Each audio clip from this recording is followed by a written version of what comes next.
Good morning, Bosconians and Salesian educators.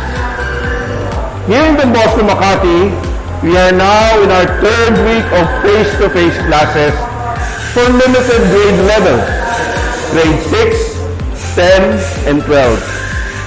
You can see behind me our mechanical design technology grade 10 students doing their shop work.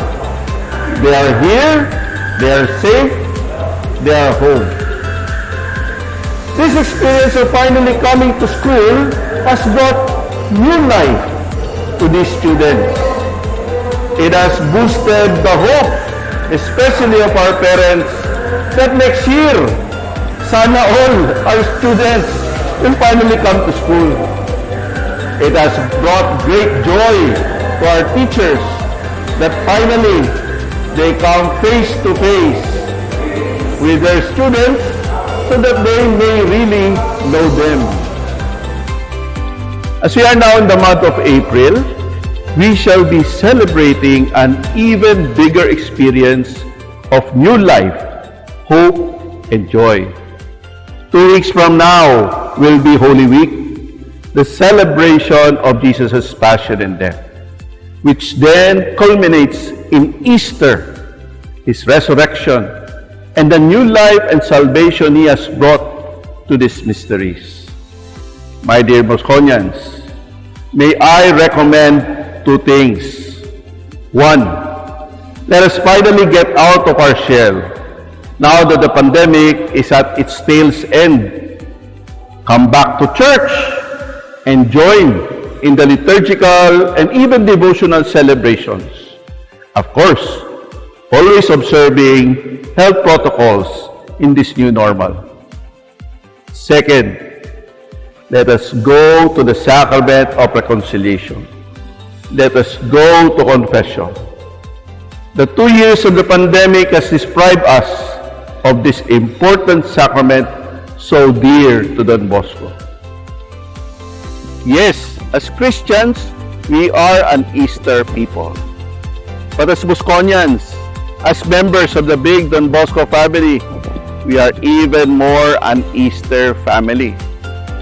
2 Easter Sundays bear great significance in our Salesian history, and coincidentally, they all happened in April. April 12, 1846, Don Bosco and his boys entered the Pinar de Shed in Baldoco, Turin, and became the oratory of St. Francis de Sales.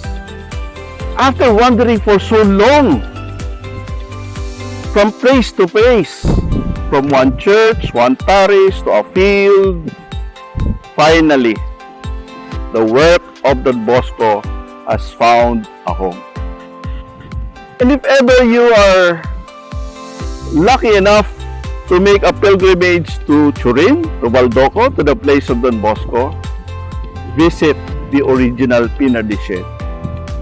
And there you will find today a chapel, where the main backdrop of the altar is a painting of Giovanni Crida, depicting the resurrection of Christ as a reminder of this event on Easter Sunday. Another day to remember happened just 88 years ago, April 1, 1934, the canonization of St. Don Bosco in Rome by Pope Pius XI, also on an Easter Sunday. Indeed, we are an Easter family, and all the more we should prepare and celebrate this central celebration of the Church. No wonder, one of our hallmarks is this spirituality of Easter joy, wherein we run, jump, shout, make noise, but do not sin. And we serve the Lord with holy joy. And so, on behalf of all the Salesians in all our schools, I greet you all an advance happy Easter. And may the risen Lord bring to all new life, hope, and immense joy.